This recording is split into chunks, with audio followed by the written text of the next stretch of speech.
ఎటువంటి ఆయుధం వచ్చినా కానీ ఆ దేశంలో వాళ్ళకి సురక్షితం.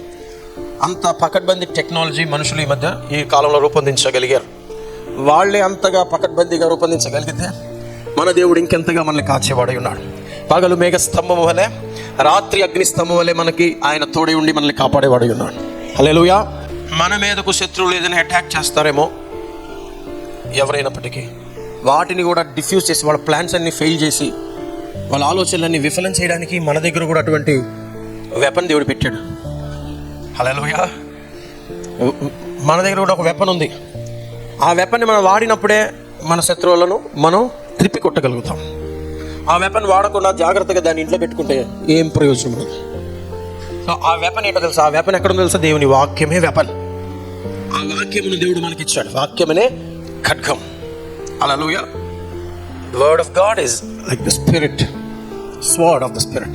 ఆత్మ ఖడ్గమును మనకు ఆయన ఇచ్చాడు. వాక్యము. ఆ ఆత్మ ఖడ్గమును మనం వినియోగించినప్పుడు మన శత్రువులు ముందుగా తలపెట్టిన కార్యములన్నీ ఈ ఖడ్గం వెళ్ళి ముందుగానే పడగొట్టేసింది. హల్లెలూయా. ఫెయిల్ చేసేస్తుంది. అయితే మనం దాన్ని ఎలా వినియోగించాలి? ఆత్మ ఖడ్గమును మనం ఎలాగా యూజ్ చేయాలి? మనం నిద్రపోతున్నా కానీ అది పని చేయాలి. మనం ప్రయాణంలో ఉన్నా కానీ పని చేయాలి. మనం ఆదమర్చినా కానీ అది పని చేస్తూనే ఉంటుంది. మనుషులు రూపొందించిన టెక్నాలజీ అంత పర్ఫెక్ట్గా పనిచేస్తూ ఉంటాయి. అది దైవికమైన ఈ టెక్నాలజీకి ఎంత పర్ఫెక్ట్గా పనిచేయాలి. సో ఎలా మనం ఆ ఆత్మ ఖడ్గాన్ని వినియోగించాలి?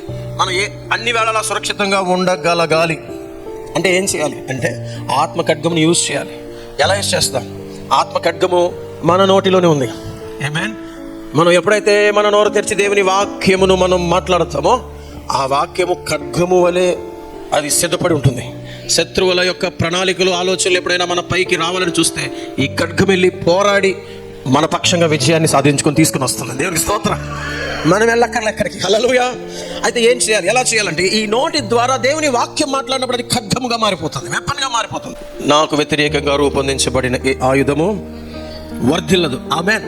ఒకవేళ మీకేమైనా ఇలాంటి భయం కలిగిందనుకోండి, అప్పుడు వాక్యాన్నే ప్రొటెక్షన్గా మీరు రిలీజ్ చేయండి మీ నోటి మాటలుగా.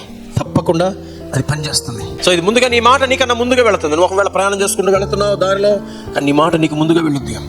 ఎక్కడైనా సపోజ్ ఏదైనా పెద్ద ప్రమాదం జరగబోతుంది, నీ మాట నీకు ముందుగా వెళ్ళి నిన్ను కాపాడి సురక్షితంగా ఉంచుతుంది. హల్లెలూయా. అదొక బుల్లెట్ ప్రూఫ్ వంటి గొప్ప ఆయుధం. అటువంటి మాటలు మనం నిత్యము మాట్లాడుతున్నట్లయితే తప్పించుకోగలుగుతాం. ప్రతి ఆపద నుంచి తప్పించుకోగలుగుతాం. ఏ అపాయము నీ దరి చేరదు అని ప్రభు చెప్పా. ఏ కీడు నీ దరి చేరదు, ఏ తెగులు నీ గుడారము సమీపించదు. హల్లెలూయా. సో ప్రభు మాటలు మనం నమ్ముదాం, నమ్మి సురక్షితంగా ఉందాం.